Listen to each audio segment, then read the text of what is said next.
Pengakuan Dr. Jaja, ahli forensik kasus Mina, pernah dipaksa beri kesaksian palsu di kasus pembunuhan wartawan Udin.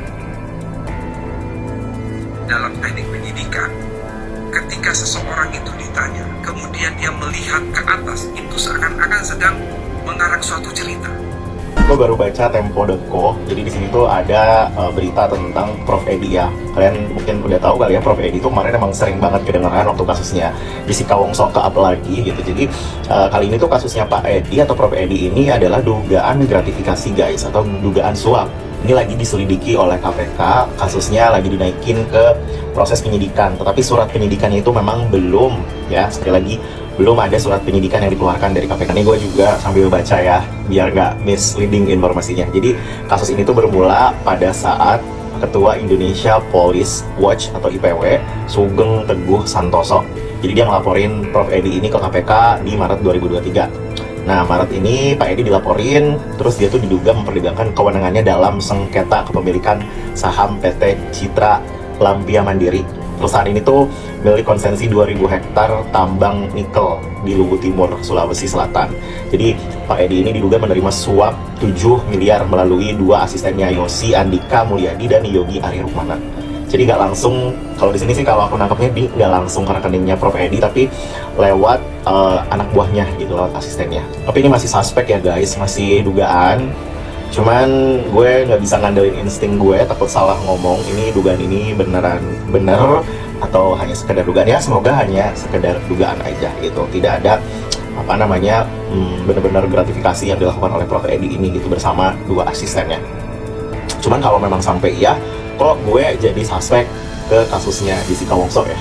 Nah gitu guys, tadi kronologisnya. Jadi sekarang lagi di-up kasusnya oleh KPK, lagi mau diselidikin terkait dugaan suap atau gratifikasi dengan perusahaan nikel. Tapi KPK juga ada suspek dengan beberapa kasus lain, karena bapak ini tuh sering jadi saksi ahli di beberapa kasus gitu ya. Salah satunya tuh kasusnya Jessica Wongso. Nah mungkin ini bisa jadi nanti bakalan diselidikin juga gitu kasusnya Jessica Wongso, dia nerima suap atau enggak. Saya bertanya-tanya terus terang ya, ini belum pernah terungkap dalam podcast manapun. Sampai sekarang tidak pernah diperiksa, diajukan di persidangan pemilik dari Oliver. Udah nonton belum guys podcastnya Pak Oto Hasibuan sama Ray Utami? Di situ Pak Oto pertama kalinya menyatakan dan bertanya-tanya kenapa ownernya Cafe Olivier itu tidak pernah hadir di persidangan dan tidak pernah terlibat di persidangan kasusnya Jessica. Padahal dia adalah pemilik kafe yang harusnya terlibat. Karena di kasus-kasus yang lain namanya owner atau pemilik tempat pembunuhan itu harusnya mereka yang sangat-sangat terlibat dan bisa dijadikan saksi. Apalagi ini CCTV-nya juga kan harusnya izin dari ownernya.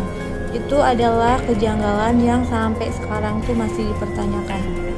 Dan juga Pak Oto itu mengatakan pada saat 70 menit setelah Mirna meninggal itu diperiksa, nggak ada loh sianida di dalam tubuhnya. Tapi kenapa di laporannya itu dia kena racun sianida? Ini juga yang sangat-sangat aneh. Ini tuh kayak sebuah kasus yang nggak ada tapi diada-adain gitu loh. Nggak ada bukti, nggak ada apa-apa, tapi ngasih judul sendiri gitu loh. Menghilangkan barang bukti aja nggak boleh guys, tindak pidana, apalagi ini menciptakan barang bukti. Dan yang menghalang-halangi otopsi ini sih yang paling parah sih. Dokter Slamet ditanya itu nggak mengautopsi mayat loh. Dan katanya karena tidak diperbolehkan sama polisi. Berarti harus dipertanyakan nih pihak kepolisian, kenapa, ada apa, dikasih apa sama bapaknya Mirna sampai tidak memperbolehkan untuk otopsi. Itu sih kejanggalan-kejanggalannya yang harus banget diungkap karena ini kasus sangat aneh. Dan Pak Oto Hasibuan juga itu nggak bisa sendirian guys, kita juga harus ikut serta support terus dan up terus di kasus ini. Soalnya kalau sampai redup ya takutnya Pak Oto jadi sendirian gitu. Jadi kita tuh warga negara Indonesia tuh harus yang munculin berita ini terus gitu loh. Karena sekarang sosial media itu berperan penting banget. Bye bye. Itu. Kekurangan oksigen. Ah. Tetapi bukan karena cyanida. Oh bukan, saya hanya Aduh, capek juga kawan melihat tingkah bodoh yang selalu berulang. Jangan-jangan memang bodohnya sudah akut kawan. Gini apa JPU, saksi ahli barusan tuh padahal sudah menjelaskan dengan sangat mudah. Jadi mudah dicerna, mudah dimengerti. Saksi ahli itu menjelaskan pada dasarnya M itu kekurangan oksigen, bahkan oksigen yang ada dalam badan, dalam tubuh itu tidak bisa berfungsi secara maksimal, namun bukan disebabkan oleh bahan cyanida. Tapi mengapa Anda sebagai JPU malah memaksakan kehendak harus selalu dikarenakan karena cyanida? Kalau faktanya tidak seperti itu, kenapa harus memaksakan kehendak Pak JPU? Kalau memang ingin sesuai kehendak, sesuai skenario, sudah saja buat persidangan mandiri. Tidak perlu menghadirkan saksi ahli dari pihak lawyer, begitupun lawyernya nggak perlu hadir. Hadirkan saja saksi ahli dari JPU sendiri, jadi mandiri, jadi segala sesuatunya sesuai dengan kehendak. Lucu rasanya kalau persidangan yang sesuai keharusannya, tapi segala sesuatunya dipaksakan harus sesuai skenario Anda. Terus saksi ahli itu harus menjelaskan dengan cara apa lagi kalau hal mudah saja sulit dimengerti oleh Anda? Nama dokter ahli patologi forensik Dr. Jaja Surya Atmaja tengah menjadi perhatian publik setelah kasus cyanida Mirna kembali muncul ke permukaan. Selain kasus Mirna, rupanya dokter ahli DNA pertama di Indonesia itu juga pernah menangani kasus pembunuhan wartawan Udin atau Fuad Muhammad Syafruddin.